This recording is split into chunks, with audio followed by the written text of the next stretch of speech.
On Tuesday, Real Madrid faces a European giant that has won the Champions League 7 times, the second most of any European side after the kings of the competition, Real Madrid. Over the last few games, we've seen Real Madrid struggle to create clear-cut chances in front of goal. Most Real Madrid's goals this season have come from individual moments of brilliance from key players. Italian sides are known for being very organized defensively, which is what Real Madrid struggles with the most. In this video, I'll break down the 5 tactical adjustments needed by Carlo Ancelotti not only to defeat AC Milan, but to start gaining some momentum. The first adjustment is changing from being such a vertical side. This season, Carlo has said that one of the ways he wants the side to adapt to the current personnel is by being more vertical. One of the challenges we're seeing with the strategy is that short horizontal passes draws the opposition out of position, which opens up more space for the other players, and that ultimately changes the point of attack. A faster, more vertical system often leaves the opposition more organized in their defensive block, which could in theory still work if they had more discipline from the wide players to stretch the opposition and the quality to find players from deeper zones, which we've seen only a handful of times this season. Which brings me to my second point: win the second balls. We're seeing Carlo asking his center backs, especially Eder Militão, to play longer balls to Vinicius and Mbappe, given our left side heavy system. Although those balls from the back have been impressive and have hit the target more often than not, they often isolate our forwards with a fullback, and the attack is lost after the second ball isn't won because there's little support for those isolated players. This strategy could work against lesser opposition where the fullback is physically outmatched. We saw this where Rafinha versus Vasquez in the Clásico was executed with perfection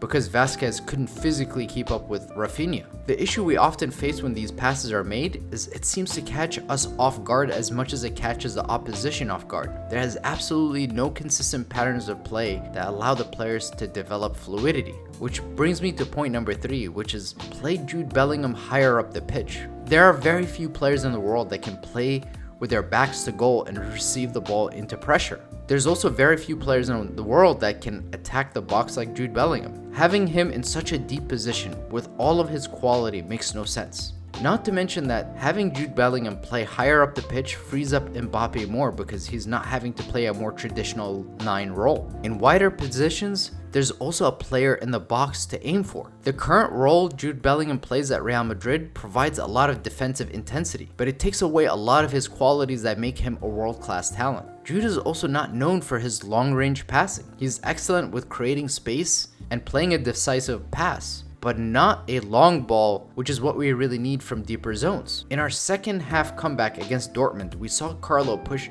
Jude higher up the pitch, which was a gamble, but it paid off.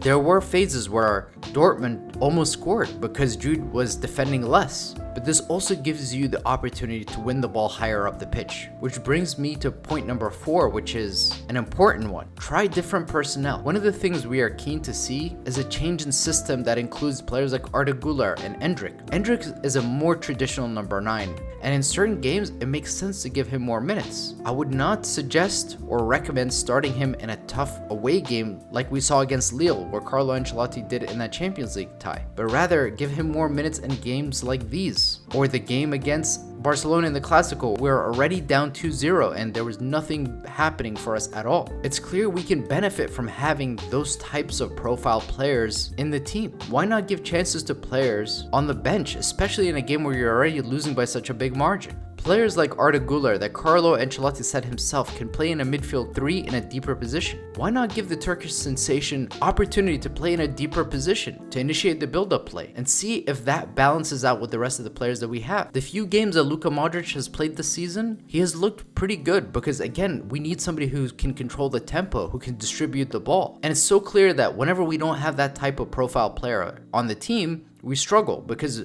you need to have a sort of quarterback player who can feed the ball to and distribute it like Toni Kroos did. The last and one of the most important points in this video is moving Eder Militão to right back. Part of the reason this is necessary is because you cannot have a situation where Lucas Vazquez is going against Rafael Leão. That is not ideal for us at all. And especially if you're going to have a long season where we're going to face some top quality left wingers and you're not going to bring in a short-term emergency person to back up Dani Carvajal and you're going to go with Lucas Vazquez the whole season, then we need to have a few games where Eder Militão is playing a right back. And this is the perfect game to do it. I just don't think Lucas Vazquez can keep up physically with Leão. He's just so strong and fast. Especially if he's isolated against him one-on-one, you can forget about it. And having a guy like Militao who's so strong and fast can also free up a guy like Valverde to push higher up the pitch and affect the game. And he's not so restricted to having to just sit back so deep. There are reports that Rudiger trains separately from the squad, which means if he were to start the game, he wouldn't likely play the full 90. This is a perfect game to play a guy like Tchouaméni at center back. The only natural center back that's fit right now, other than Rudiger and Militao, is Vallejo,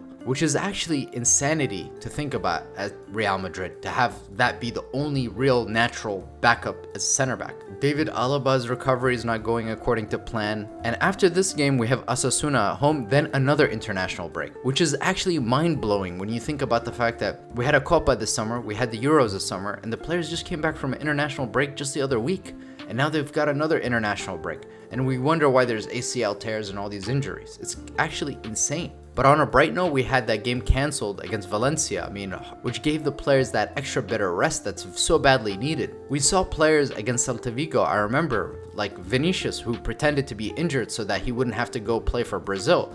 And I applaud that. I hope we see more of that in the game against Osasuna, because last thing we need is these players going on international duty after this game. We don't need that. AC Milan has some really high quality players. They have players like Chikwueze, and if any of you guys remember that game where Chikwueze absolutely roasted Nacho. They have Rafael Leão, they have Pulisic, they have Morata. So they have some individual talent, and those guys like to combine in very short passes. So just because they're 7th in the Serie A and on paper we should win, you cannot underestimate a team with that many individual talented players. So I hope the team is taking this game very seriously, because we need to get that bad taste out of our mouth. We need to go out there and destroy them. And it's not enough to just win the game. What I'm looking for is a game where we're creating more than a 4.0 on the XG chart, where we're creating clear-cut chances, where we're taking the game by the scruff of the neck, where we're dominating. Because if we somehow win by a 1-goal margin or 2-1 or something, that's not good enough. There needs to be a revolution. Something needs to change for the season. Otherwise, we're headed towards some really shaky waters. But again, players like Brahim Diaz, Arda Güler, Endrick, these guys deserve more minutes. And if they're not coming off the bench, if one of them is not starting, then we've got some serious issues with Carlo Ancelotti. So far, it has not been acceptable. We're 12 games into the season, 2 defeats already, 2 draws. And the games we have won, some of them haven't looked like very decisive wins. So this is an opportunity for the team to win in a very decisive way. Defeating a team like AC Milan at the Bernabeu would make a big statement, in my opinion. Let me know if you guys agree with the adjustments and the assessment that I made in this video. Maybe you guys see it a little differently to myself. Thank you for watching. Hala Madrid.